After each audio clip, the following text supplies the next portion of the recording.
The blessed month of Ramadan is not just about fasting from food and drink. It is a time of kindness, patience, and caring for all of Allah's creation. Little Ayan was excited to fast for the first time this year, eager to prove he was big enough to take part in this beautiful tradition. But he never imagined that his biggest Ramadan lesson would come from an unexpected friend, a cat. Each day as Ayan walked home from school, he noticed a small, scruffy stray cat following him. The cat had deep golden eyes and a white coat with patches of gray. No matter how fast Ayan walked, the cat always kept up, stopping whenever he stopped. "Shoo, go away," Ayan would say, worried it might be dirty or sick. But the cat never left. One evening, after a long day of fasting, Ayan sat outside, waiting for the Maghrib Adhan. He saw the same cat watching him from a distance. Its ribs showed through its thin fur and it meowed weakly. Ayan felt a pang of guilt. Maybe it's hungry, he thought. Just then his mother called him inside for iftar. The aroma of warm samosas and sweet dates filled the air. As he picked up a date, he heard a voice whisper, "Sharing is a part of Ramadan." Startled, Ayan looked around. The only one near him was the cat. He stared at it in shock. "Did you just talk?" The cat blinked. "Yes, but only kind hearts can hear me," Ayan gasped. "Why are you following me?" The cat sat down and curled its tail around its paws. "Because you have a good heart, but you don't know it yet. Allah tests kindness in many ways. Some through people, some through animals," Ayan thought about it. He had learned in school that the Prophet Muhammad, peace be upon him, was always kind to animals. He once told the story of a woman who was forgiven by Allah just because she gave water to a thirsty dog. Taking a deep breath, Ayan picked up a small plate, placed some of his iftar food on it, and carefully set it outside. The cat immediately began eating, its tail flicking happily.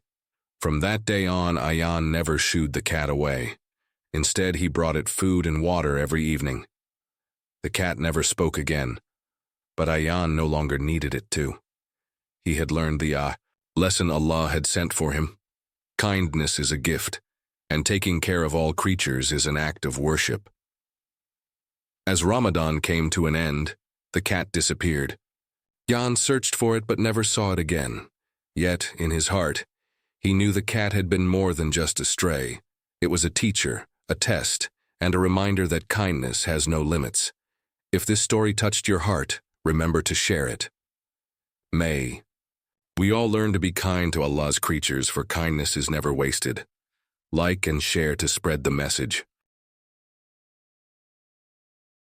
Have you ever met someone or something that changed your life in the most unexpected way? Well, Sarah did, and her teacher didn't walk onto legs.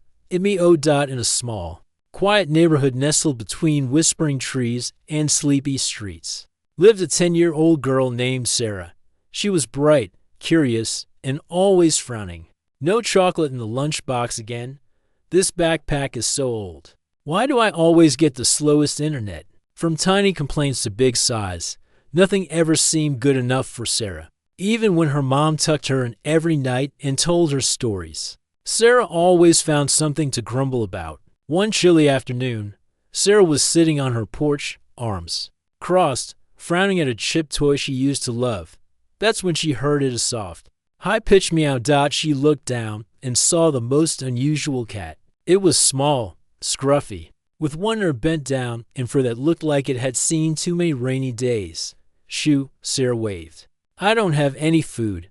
But the cat didn't leave. Instead, it plopped down on the mat, looked up at her with gleaming green eyes, and BURED. From that day on, the cat whom Sarah named Barca started showing up every day. Strangely, every time Barca came, something odd happened. One day, Sarah was whining about her plain sandwich. Barca nudged a half-eaten crust someone had tossed in the trash and began to eat it happily. Sarah paused. "That's all you have?" Another time, Sarah was mad because she didn't get new shoes. Barca curled up next to an old sock she found and purred like it was a king's blanket. Sarah stared. "That's enough for you?" Day after day, Barca showed Sarah how to be content. simply by being happy with what little she had. One rainy evening, Sarah's power went out. No lights, no Wi-Fi, no microwave popcorn. Just thunder and silence. She sighed loudly, ready to whine again. Then dash, scratch, scratch. Barca had come, drenched but cheerful. Sarah quickly dried her with a towel. The cat snuggled in her lap and purred softly. Sarah looked around.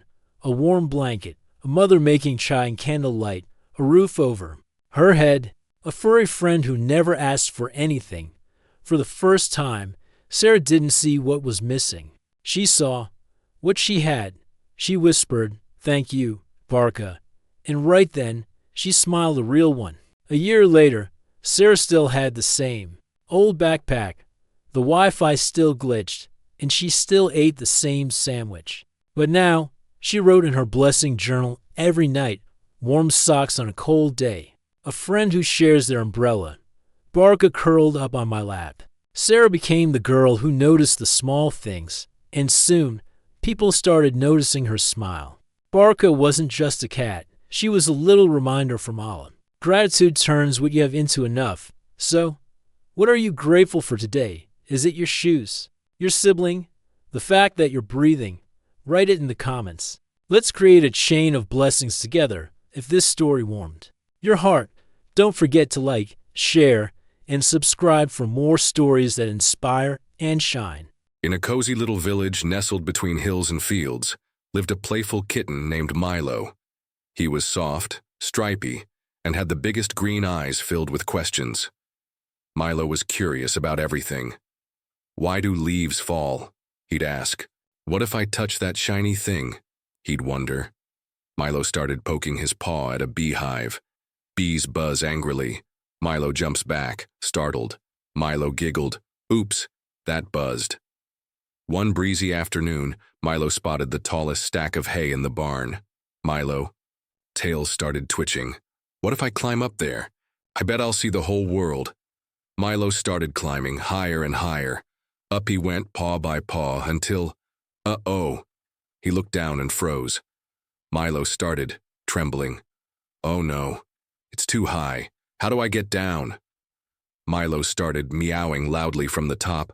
His tiny meows echoed through the barn. Luckily, someone heard him. Enter Grandma Whiskers, an old wise cat with glasses. Grandma Whiskers, smiling. "Milo, my dear, I told you that stack was too tall for little paws." With gentle steps and years of experience, Grandma climbed up and brought Milo safely down, back on the barn floor. Milo clings to Grandma. Milo feels sorry and said, "I'm sorry, Grandma. I just wanted to see." Grandma whiskers, nuzzling him. "It's good to be curious, little one. Curiosity makes you smart.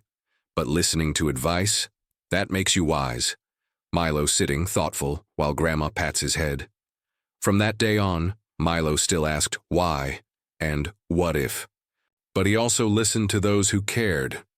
Milo asking questions, helping others, reading books, and became known in the village. Milo became the smartest cat in the village, not just because he was curious, but because he learned when to listen. So, friends, remember, curiosity is a gift, but listening makes it powerful. Share Milo's lesson with your friends by liking and sharing this video, because the smartest cats ask and listen.